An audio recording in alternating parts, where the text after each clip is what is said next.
आपको बता रहे हैं आज से संसद सत्र की शुरुआत है, 22 तारीख तक चलेगा। दीपेश, इसी के साथ साथ जो हमने कहा कि विधेयक जो पास करे रखे जाएंगे उनके बारे में जानकारी पहले ही सरकार दे चुकी है, लेकिन अभी भी इसके बावजूद यहाँ पर शंका है और शंका राहुल लाल जी ने पहले ही रख दी कि भाई विपक्ष के दमन के लिए आ रहे हैं। और सरप्राइज फैक्टर का जो जिक्र हो रहा है, हाँ। राहुल जी से उसी पे सवाल कर रहा हूँ कि अगर सरप्राइज फैक्टर कुछ होता भी है तो क्या विपक्ष उसके लिए तैयार नहीं है? सदन में आपका भी बहुमत है, आपकी भी संख्या अच्छी खासी है, आप तो अलायंस बड़ा बन चुका है, तो फिर दिक्कत किस बात की, डर किस बात का? और पहले राज्यसभा में लाए जाएंगे। सदन में संख्या बड़ी होती तब तो फिर हम लोग विपक्ष में होते ही नहीं, कांग्रेस विपक्ष में ही नहीं होती। मजबूती नहीं, विपक्ष मजबूत जरूर हुआ है। देखिए, 2-3 चीजें बार बार की जा रही है कि भाई संसदीय परंपरा जो है कि बड़ी गरिमामयी रही है। भाई अब तो हम लोग आजादी के 77वें वर्ष में पहुंच चुके हैं, तो अगर ये कार्यक्रम 75 वर्ष के बाद होता तो कितना अच्छा होता। तो ये कार्यक्रम भी आप जोड़ के कर रहे हैं। 2024 का चुनाव कब है, हर समय ध्यान वहीं पे। और दूसरी चीज, कितना सम्मान किया है संसदीय परंपराओं का, किस तरह से न्यायपालिका और कार्यपालिका के बीच में विभेद की स्थिति बनी है।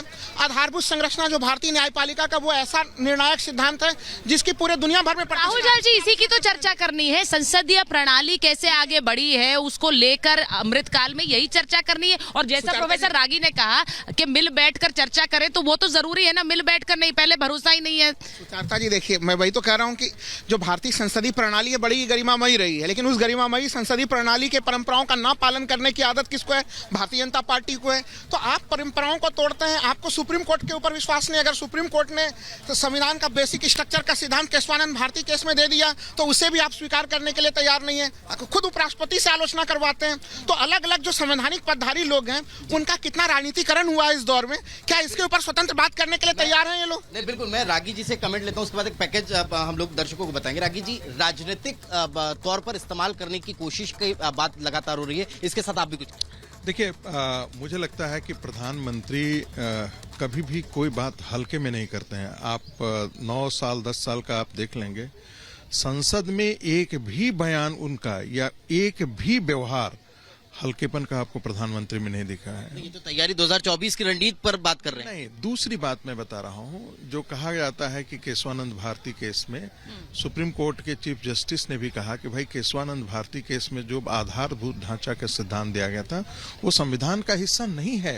ये सबको माननी चाहिए। वो एक प्रिंसिपल था जिसे सुप्रीम कोर्ट ने उस समय के कांग्रेस के समय जो इस प्रकार की दमनकारी नीति थी, जो संविधान को एक तरफा बदलने की हमेशा कोशिश की जा रही थी, और एक के बाद ऐसे संविधान पर एकाएक उसे आप कह सकते संविधान के विपरीत जाने की बात थी, उसकी सुरक्षा को ध्यान में रखते हुए Keshavananda Bharati case landmark judgement आया था। और ये आपको इसकी परिचर्चा संविधान के फर्स्ट संशोधन से शुरू हुआ था।